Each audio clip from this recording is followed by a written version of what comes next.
Hello दोस्तों, मैं उज्जवल कुमार स्वागत करता हूं हम अपनी चैनल पे। आपको पता है कि इस चैनल पर अच्छी अच्छी मोटिवेशनल कहानियां आती रहती है और ये कहानियां हम लोगों को कुछ न कुछ ज़रूर सिखाएगी। एक लड़का जो 24 साल का है, वो एक सेठ के पास नौकरी कर रहा था। उसके माता पिता नहीं थे, जिनकी बड़ी परेशानी में थी। वह रोज़ काम पर जाता, फिर घर आता, खाना बनाता, खाता और सो जाता। एक दिन वैसे ही उसने काम पर से आई और खाना बनाया, जिसने वो सब्जी और 4 चपाती बनाई थी। खाना बनाकर वो हाथ मुंह धोने के लिए बाहर चला गया। आकर देखता है तो चपाती 3 ही बचे हैं। उसे कुछ समझ में नहीं आया। दूसरे दिन भी वही हुआ। तीसरे दिन वह जुगाड़ लगाया और एक मोटे से चूहे को पकड़ा, जो उसका चपाती लेकर जा रहा था।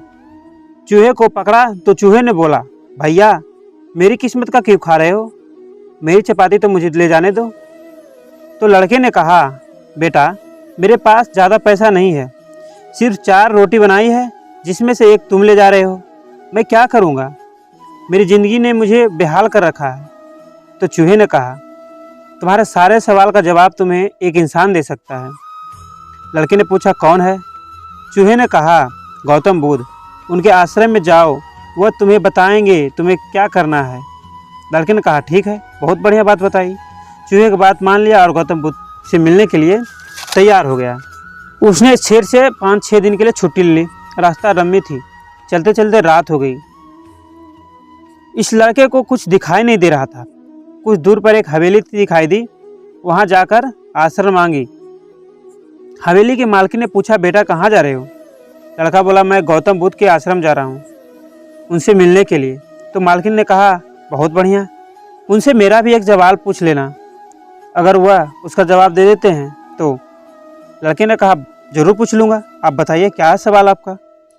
हवेली की मालकिन ने कहा, मेरी बेटी है 20 साल की। वह 20 साल से एक शब्द भी नहीं बोली है। वो बचपन से कुछ नहीं बोलती है। क्या वो कुछ बोल सकती है और कब बोल सकती है? यह बोलते बोलते हवेली की मालकिन की आंखों में आंसू हो गई। लड़के ने कहा, फिक्र मत कीजिए, मैं आपके सवाल को जवाब लेकर ज़रूर आऊँगा। सुबह हुई, लड़का वहाँ से निकल पड़ा। रास्ता बहुत लंबा था। रास्ते में बड़े बड़े पहाड़, ऊंचे ऊंचे पहाड़, बर्फीले पहाड़ मिलते थे। इसे समझ में नहीं आ रहा था कि कैसे पार करूँगा। बड़ी देर हो जाएगी, तो इसे पार होते होते बहुत देर हो जाएगी। तभी उसे एक जादूगर दिखाई दिया, जो वहाँ पर तपस्या कर रहा था। जादूगर के पास जाकर बोला, मुझे गौतम बुद्ध के पास जाना है, रास्ता में बहुत परेशानी है, कैसे पार करूँगा? तो जादूगर ने कहा, गौतम बुद्ध से मिलने जा रहे हो? मेरा भी एक सवाल है, जवाब लेके आ जाना, मैं तुम्हें पहाड़ पार कर दूँगा। लड़के ने कहा, अपना सवाल बताओ। तो जादूगर ने कहा कि मैं 5 साल से यहाँ पर तपस्या कर रहा हूँ स्वर्ग जाने के लिए। मुझे समझ में नहीं आ रहा है कि स्वर्ग कब जाऊँगा। लड़के ने कहा, ठीक है, मैं जवाब लेके आता हूँ।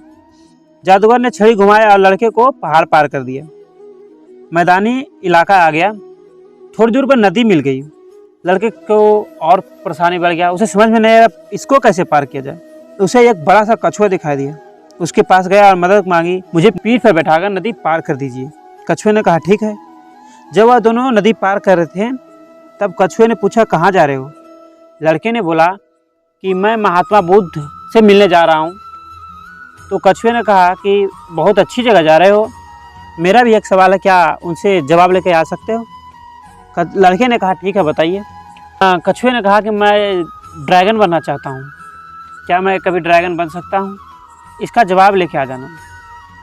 लड़के ने कहा, ठीक है। वो ऐसे करके धीरे धीरे वो पहुँच गया, महात्मा बुद्ध के आश्रम में पहुँचा। वहाँ पर प्रवचन चल रहे थे, तो उन्होंने प्रवचन सुना। अब सवाल पूछने की बारी आई, लेकिन शर्त ये था कि सिर्फ 3 सवाल कोई भी व्यक्ति पूछ सकता था। लड़के के पास एक और समस्या खड़ी हुई। उसको तो 4 सवाल थे, वह खुद का और जादूगर का और उस औरत का और कछुए का। अब ये करे क्या? ये सोचने लगा कि क्या मैं उस औरत का पूछ लूँ जो अपनी बेटी के लिए परेशान है, कि उस जादूगर का पूछ लूँ जो स्वर्ग जाने के लिए परेशान है, कि उस कछुए के बारे में पूछूं कि जो कि ड्रैगन बनना चाहता है, कि अपने बारे में पूछूं कि जो मैं परेशानी मेरी ज़िंदगी में इतनी क्यों। फिर उसने सोचा मेरा क्या, मैं तो कमा रहा हूँ, खा रहा हूँ, मेरी ज़िंदगी तो ऐसे ही चल ही रही है। तो उस सब के ही बारे में, उन लोगों के बारे में पूछ लेता हूँ। तो उन लोगों का सवाल महात्मा बुद्ध से पूछा। महात्मा बुद्ध ने बताया कि तुम कछुए से जाकर कह दो कि वह अपना कवच उतार दे, ड्रैगन बन जाएगा। दूसरा, जादूगर से जाके कह देना कि वह अपनी छड़ी छोड़ दे, स्वर्ग चला जाएगा। तीसरा, उस हवेली वाली मालकिन से जाके कहना कि अपनी बेटी को शादी करा दे। जिस दिन वह अपनी बेटी को शादी करा देगा उस दिन उसकी बेटी बोलने लगी। सारे सवाल का जवाब मिल गए और वहाँ से चल पड़ा। रास्ते में वह कछुए के पास आया। उसने कछुए से कहा कि महात्मा बुद्ध ने कहे हैं कि अगर तुम अपनी कब्ज उतार देते हो तो तुम ड्रैगन बन जाओगे। तो कछुए ने कहा इसमें बड़ी बात क्या है। उसने कब्ज अपना उतार दी। जैसे ही कब्ज उतारा उसमें से मोती निकलने लगे। तो कछुए ने कहा कि मैं इन मोती का क्या करूँगा, ये लो तुम रख लो। वो लड़का मोती लेके वहाँ से चले आया। अब वो जादूगर के पास आया। जादूगर को लड़के ने कहा कि अगर तुम छड़ी छोड़ देते हो तो स्वर्ग चले जाओगे। तो जादूगर ने कहा कि इस छड़ी को मैं करूँगा क्या, वो छड़ी तुम रख लो। जैसे छड़ी इस लड़के को देता वो स्वर्ग चला जाता है। अब बची ये हवेली की मालकिन, जिसके पास लड़का आता है और कहता है कि आपका सवाल का जवाब मिल गया है। जिस दिन आप अपनी बेटी की शादी कर देते हैं उसी समय से आपकी बेटी बोलने लगेगी। तो हवेली की मालकिन ने कहा, तो इसमें सोचने वाली बात क्या है। ये रहा मेरे सामने दूल्हा और ये रही मेरी बेटी। तो लड़के ने लड़की को देखा, दोनों में पसंद हुई और शादी करा दी गई।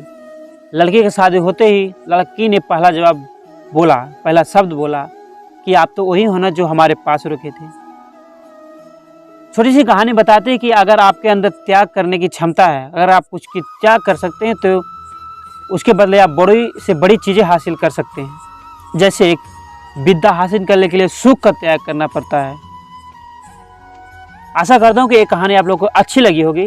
अगर ये कहानी थोड़ी सी भी आपको अच्छी लगी होगी तो हमारे चैनल को सब्सक्राइब जरूर कीजिएगा और अपने दोस्तों के साथ शेयर जरूर करिएगा। मिलते हैं एक और नई वीडियो के साथ, तब तक जय हिंद।